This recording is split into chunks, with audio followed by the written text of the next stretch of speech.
Ron, there were some crazy hot takes yesterday on the Pat McAfee show. I know you've been on with Pat, and we like Pat, but Pat was saying or suggesting that Justin Jefferson had so much success because Dalvin Cook was the one in the backfield taking up attention. What do you Right. make of that take? It's understandable. I mean, honestly, it's understandable. He's talking about the box count. So Dalvin Cook did face a lot of seven-man block stuff. But here's the key: the seven-man block only works, or sorry, box, not block. Seven-man block box only works if you are running the ball. The Vikings didn't run the ball, so it wasn't like a secret that they were going to throw the ball to Justin Jefferson. So I get the premise. But if you turn on the tape and watch how often they face a 7 or 8 man box versus how often they face too high nickel, six coverage, which is quarter, quarter, half. I mean, which is quarter on one side, quarter in the middle of the field, and then you give a half of the field to the safety corner. It doesn't happen often. So I think it's a good thought. We also know Pat McAfee's a smart marketer. He's been trying to get Dalvin Cook to bless his show, so he's just trying to love up on him. He's already saw the Tyler Conklin buzz about going to the Jets. I went on the show when he got cut. He had me come on and talk about Dalvin Cook, so he's a smart guy. Ron, we were just talking about the Vikings ranking bottom 3 in time of possession last year, even with how good the offense was. What's the first thing you think about when you think about KOC trying to improve that? Is it just as simple as just running the ball better? And do you think they can actually improve in that area, given the loss of, obviously, Dalvin Cook? Or is there like more nuances and variables than just running the ball more efficiently? Is it the offensive line blocking? Is it the play calls themselves and the run designs, et cetera? What do you think? I mean, I've always been taught, maybe I'm too old school for this, but maybe I've always been taught running the ball is about will. Who wants it more? Which offensive line is going to be nastier? Which defensive line is going to give up the most? Also, on the other hand, though, this is the thing, and I love Iron Man.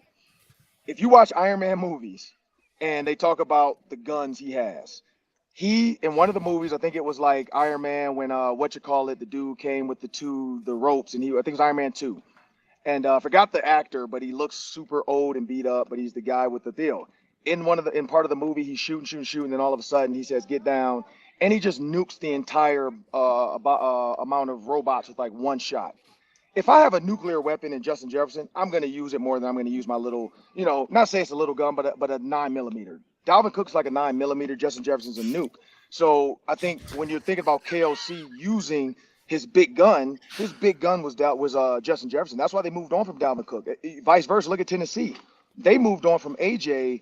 Brown because they thought that Derrick Henry was their big gun. So it's all about what you value. The Titans valued one or the other, and that's why Vrabel was pissed, because Vrabel was like, man, no, I want to throw the ball. I don't want to have to force to run the ball, because in the playoffs late, if I need to throw the ball, I don't have a guy now because you guys got rid of my best receiver, and you think my running back's going to do it. So I think that's the thought by it. It's the running the ball whole concept.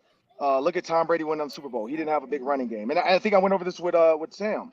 All the past Super Bowl winners have not had a top 10 running back since like the Eagles maybe in 2013. I don't know. I did it on my show, though. Me and Sam went over it.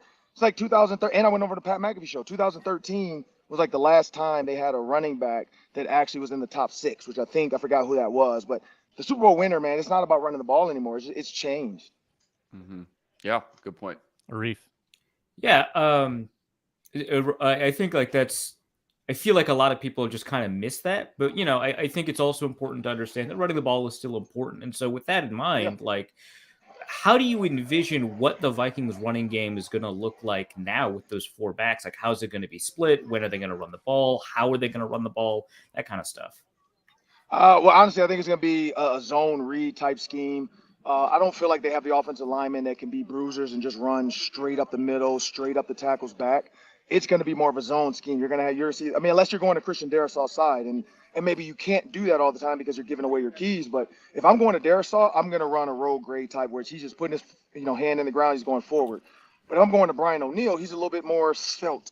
He's a little bit more, he has a little bit more movement to him. I'm going to let him step up and gain depth, but also get width. And so as he's doing that, if the defensive lineman goes outside, you take him outside, you let Alexander Madison read that.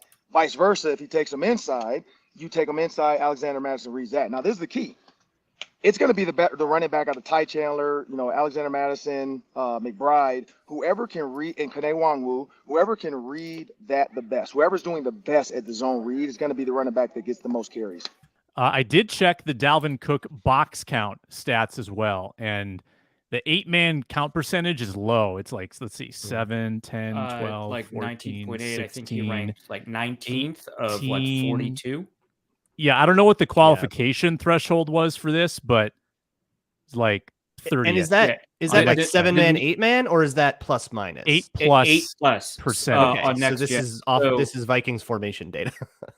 Yeah, so I mean, basically, but I mean, it does speak to how much Justin Jefferson, was covered or not covered because of Dalvin Cook, right? Like whether or not it's because the Vikings induced that, or whether or not, regardless, it does tell us that it's not as if teams were cheating up into the box that much, right? So he ranked, I think, what last I looked, it was like 19th of 42 in 8+ percentage.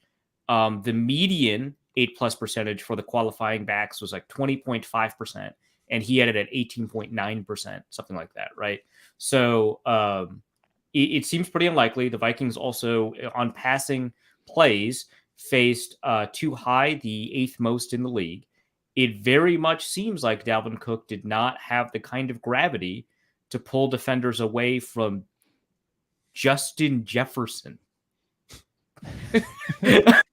Nor did Dalvin take advantage whatsoever of a light box, right? That's the thing that KOC's bugged by. Yeah. Like, But it's the shoulder. I mean, that's all healed now, so he'll be good again. Oh, 100%. Yeah. Yeah. As healthy as he's been in 3 years. No, it's that. Just That's like the thing that kills him, is that you could just kind of sit in with two high safeties and bracket Justin Jefferson on either side of the field, whichever side of the field he went on, and you would just be fine, because the Vikings didn't have a good enough punish. TJ Hawkinson ended up being a decent punish, but he's only one guy. And that's why they have done the Josh Oliver, CJ Ham. They're lining CJ Ham up all over the formation. They're doing all of this lead blocker stuff, because if you come out with two tight ends or CJ Ham or whatever, it takes a good bit of courage to stay in two high safeties against that. And they're hoping that they can punish people who are that crazy.